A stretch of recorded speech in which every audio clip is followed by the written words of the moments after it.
about the top 5 matches that we have. You can start. Yep. I will start with number 5, which was the Money in the Bank women's match. Which was, the women's have, in general, had some very, very good gimmick matches this year. They really did. They really did. But yeah, the Money in the Bank one, that was rather spectacular. Not just for the. I'm really sorry we really haven't seen like Lacey and Raquel get a singles push ever since. Raquel really deserved it after what she put in. Here's the thing. I don't mean to interrupt you. Sorry, but here's the thing. We thought for the longest time that maybe because of the whole Lacey Evans thing, we thought, oh well, Lacey Evans probably going to get like this push and everything else, and like they turned it around and made it Liv Morgan. Look, we weren't mad because we were like, well, dang, Liv Morgan deserves it just as much because we were trying to push her when they were like in day one, and it's like, okay, that's great. But like, I mean, for me, I thought they were trying to push Lacey Evans or something like that. But you know, no. I mean, but at the same time, it didn't even matter. They were just, like I said, it was just a super, super good match. The fact that it also had a wonderful result in Liv winning and like the crowd going bananas, right?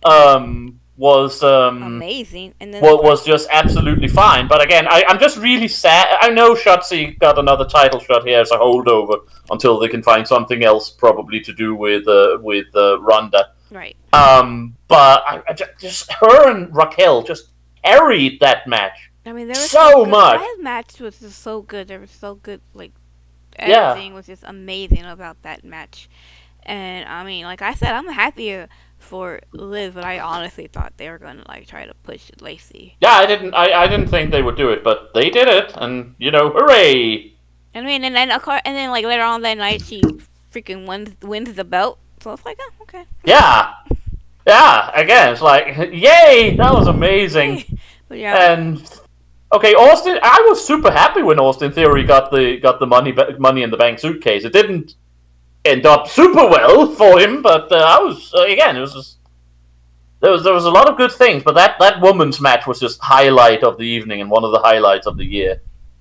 Go watch it if you haven't. Yes. All right. Well, number 4, and then number 4. What the heck do we have here? We have the pit match from Extreme Rules with Seth freaking Rollins versus Riddle. Yeah. The reason why the reason why we put this at number 4 is because I like the concept of the match. I think the match could have been a little bit better. I think the ref kind of like ruined the match when they had the guest ref. Yes. But having the guest ref was a pull down. Yes. That's what kept it from being like, you know, higher up on the. It was still a phenomenally good match by two phenomenally good wrestlers. Or I'm not too keen on Riddle. He hates them, guys. As a person. I really do.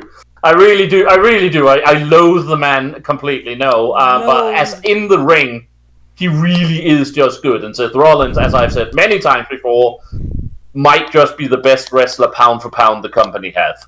Sure. Like just all around, not necessarily spiking highest in anything, but just best all around the company has. And it was just.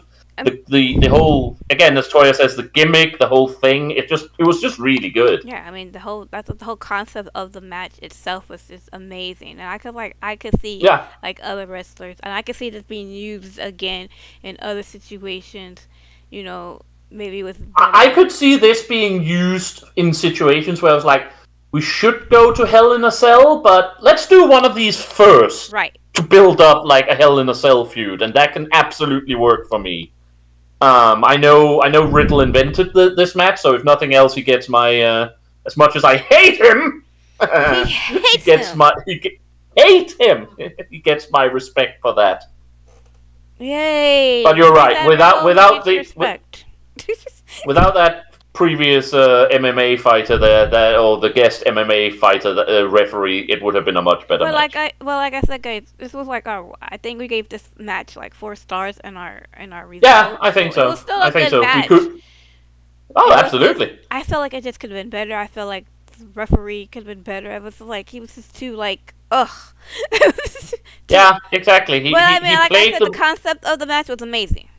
I loved it. It really was, and the performance in it was amazing. So Yeah. that was good.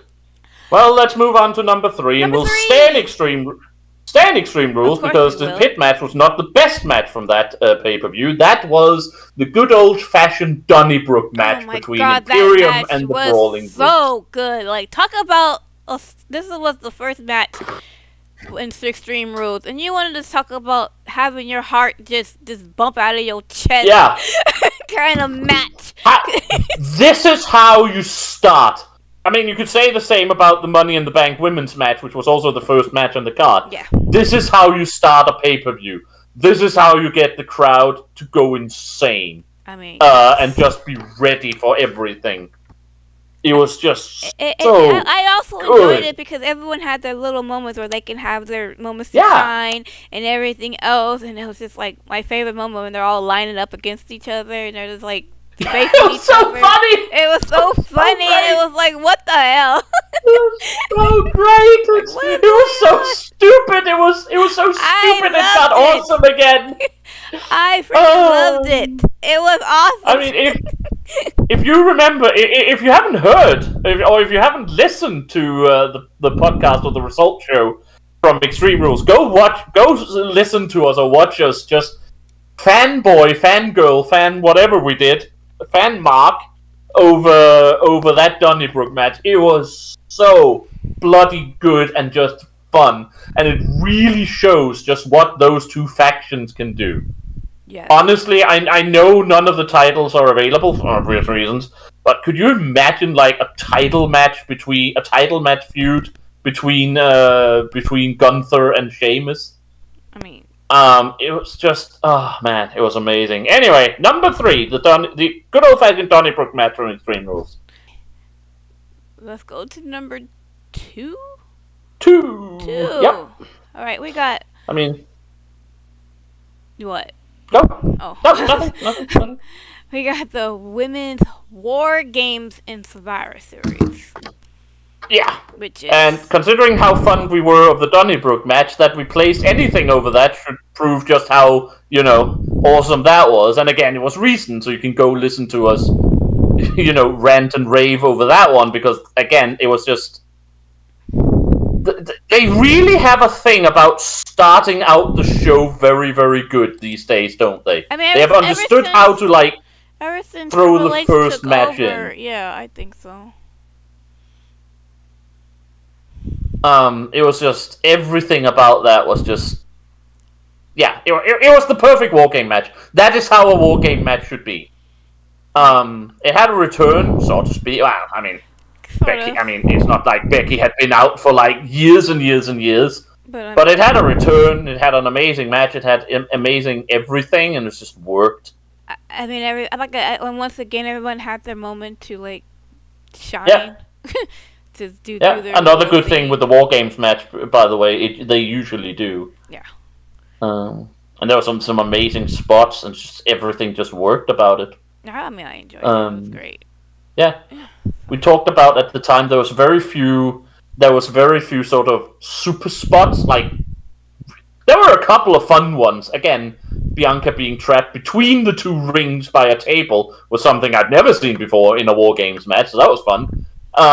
But again, it wasn't really a match that just had, wow, did you see that moment? Because just the entire match was such an amazingly high level.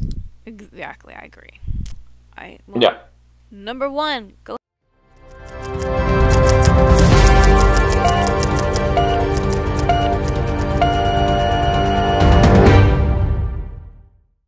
Go ahead, tell him, Tim. Best match of 2022. Seth freaking Rollins versus Cody Rhodes inside a Hell in a Cell match at Hell in a Cell, amusingly enough. Yes, and this was the last match Cody Rhodes has been in since he got injured. Yeah, he got injured. That's where he tore his whatever muscle. I mean, the bruise on his body. It was like, and wrestled his entire match with a torn pectoral muscle and like half of his body in a very interesting shade of purple. It was so hard. Yeah. I was like, Cody, go lay down. Like I said, if Cody hadn't gained my respect before that match, he would. I mean, and he has. But if he hadn't, he would have gained my eternal respect just for showing up and putting on such a performance. It was so good. It was such an amazing performance. He did so freaking well. I'm just like, wow, like. And again, I know Seth people who go home for a headache. Yeah, exactly. I mean, sometimes, like, you know, I have just this year, I've like twice. I need 3 days off because I have a bad cold. And he's like, you know what? I've torn one of the most important muscles in my body, but you know what? A painkiller isn't going to help anything. So, and I'm going to need surgery anyway. So, you know what? Screw it. Let's have a 25-minute Hell in a Cell match. Fine. Why not?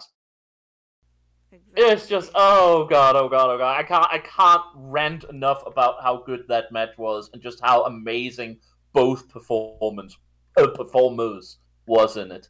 That match was just so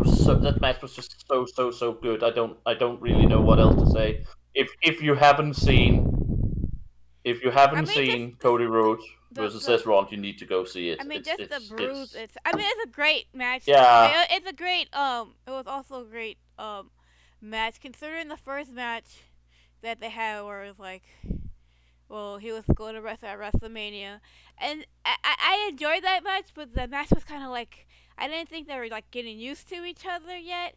But then you had like WrestleMania Backlash, where it's like, okay, that was a little better match. But then this one was like, oh, they worked so well together, even with Cody Rhodes half broken. Yeah, exactly. But anyways, guys, that is our top five. Hope you enjoyed. I'm sure you agree with us because we're always right.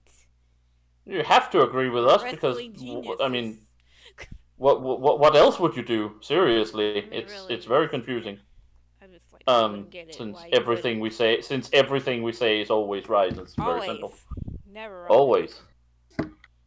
Under no circumstances are we ever wrong. It's very, very simple. So there. Alright, guys. Well, hope you guys enjoy your holidays. We will see you guys on our next pay-per-view, or maybe sooner than that. Who knows? Never know. Who knows? Don't forget to watch Tim on Thursdays and Sundays. Yep. I'm off this week when this comes out, but you can watch last week's videos. You should. You should. And then, I'll be back the following week. I should, unless, something bad happens. Like, you never know. I get mauled by Santas or something. I don't know. Shit happens. You never know. Anyways, bye, guys. Bye.